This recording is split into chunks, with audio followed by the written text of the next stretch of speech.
what is around you eventually gets to you, because none of us is immune to influence. Hi guys, welcome back. My name is Grace. I'm excited to have you join me today.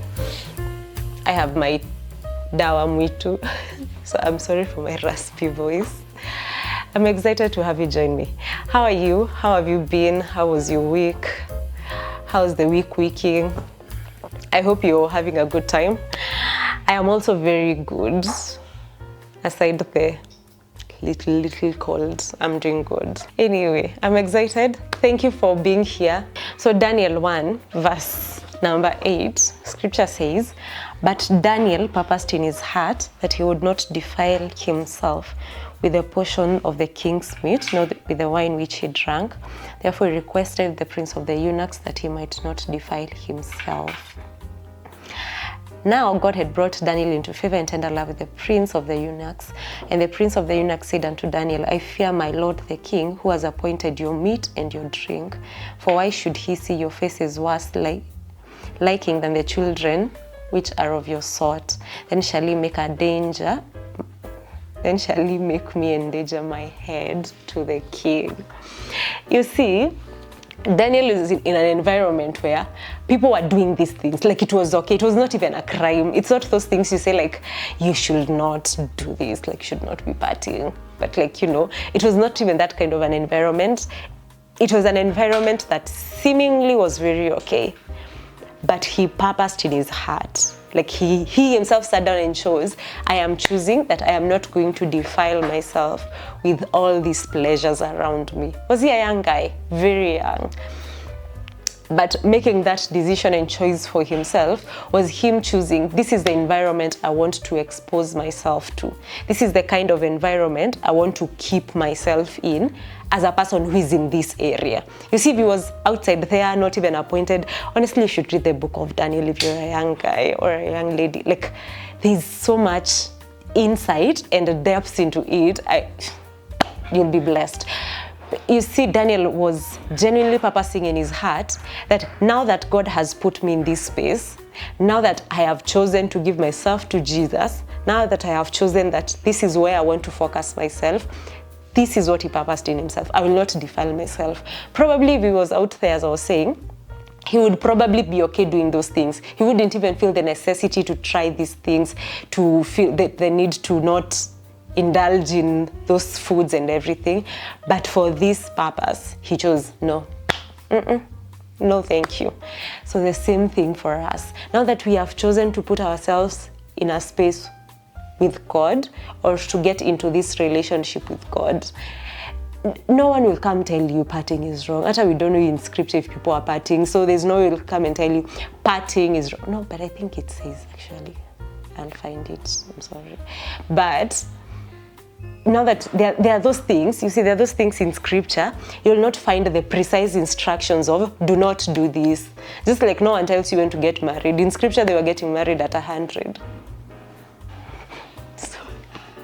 So like there are certain things that it's not cast on stone, but you can choose that now that I am in this relationship with God, there are certain things that I will not indulge in. There are certain things that I will put myself into. You see, when we're saying like, I'll miss out on the fun, what is fun to you? What draws your attention? What is that thing that captures your attention and you're like, that looks fun? Now that you're in God, you need to like now start finding the compass to define, or finding perspective. Here we gain perspective. You find perspective in the word, or even in those communities that you're finding yourself in, to know like, what does fun mean for me right now? What is fun now that I am in God? What does it mean that I am hanging out around people? What kind of people do I even need to be? Because if you find yourself around people who on Fridays they're out partying, Sunday you wake up and you're like, lazima niende church. Like who, like, na nikikosa, and we found ourselves in those spaces when we are those people who like, lazima niende church. But scripture says, do not forsake the coming together of brethren. So now that you have that instruction, you can drag your body and take it to church.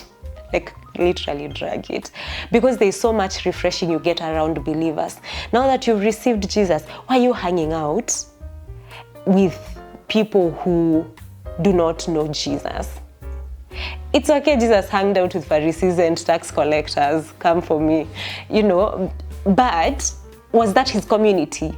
Was that the community that you'd say, if you're looking for Jesus, mtafute kwa tax collectors, ako huko sherehe?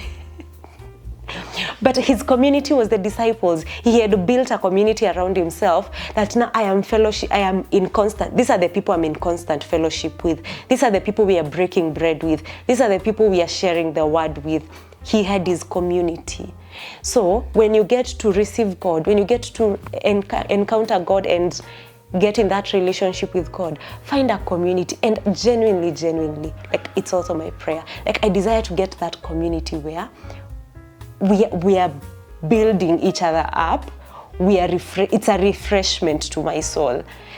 It's not a place where nenda church alafu watu like lazima uende, like lazima uende your fellow, lazima ufanye hizo vitu, like must you do those things, must you go to those church meetings and everything, like it's on Friday, Jesus, it's on Friday and there's a fellowship or a kesha, and I talk like no, you don't need to be in such spaces. It's okay to keep them as acquaintances and pray for them, but they can't be the people in your immediate circles, because listen to this, what is around you eventually gets to you, because none of us is immune to influence. We are all prone to influence. None of us is immune. Whatever is around you will eventually get to you. If you're around people who partying is what they define as fun, slowly by slowly, you'll fall in that trap. Sorry, if you're around people who, I don't even know what people define as fun, honestly. But if you're around those kind of environments that for you, this is not godly, this is not something that God would delight in me doing, slowly by slowly, it will get to you. So rather than keeping yourself there being like, I'll win them to God. They're my friends, like, guys, I am praying for them. Pray for them, but don't allow it to be your immediate kind of contact, because you need to be around an environment that is drawing you closer to God. You need to be around an environment that you see in church, especially in campus, and I appreciate that about campuses, that the Christian unions make an effort, or the churches around there make an effort to bring fun in the church, in the sense that you have fun activities that you do. So you guys are not just about like word and prayer and everything. People have team building activities, people go out, people eat out, people do cookouts, do what? Like they can have nights of games and everything, but in the right environment. So that now you're not drinking away your life. You're not wasting your life in other things that you shouldn't be doing. Keep yourself in the right environment, because what is around you eventually will get to you. So define fun. What that fun means to you, explain it. This is what fun is for me, because you're not missing out. If genuinely what you're defining as fun is what is fun for you. If fun is being around people who, like, if I'm around my friends, I am having fun. Just give me good food, I'm having fun, guys. I'm having the time of my life. So make sure you're putting yourself around this place. The last thing, guard your heart. It will just circle around the same thing, which is watching the kind of environment you're putting yourself in. But guard your heart, because we've said, say it with me, I am not immune. I am not immune. I remind myself that so many times. Grace, you're not immune. So you are not immune. Guard your heart. And how do you guard your heart? Proverbs, last scripture, I promise. Proverbs 4, verse 23. This is the King James Version. It says, keep your heart. That is your will, your affections, your word. Keep your heart with all diligence, for out of it are the issues of life. How do you keep your heart? By watching, one, what you see and what you hear. What you see, what you what you see and what you hear. What you see and what you hear. Watch what you see and what you hear, and you're guarding your heart. It's your responsibility to do that. So my encouragement, you're not missing out, sweetheart. You're not. Fun is what you choose to be fun.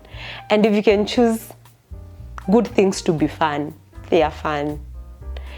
You're in God. If outside there looks fun, it's a mirage. I promise. It's a mirage. Utaifikia alafu uta realize, oops, hakuna kitu. So you're not missing out. It's fun around God.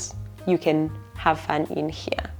So yes, I'm sure probably I've answered someone's concern in their heart.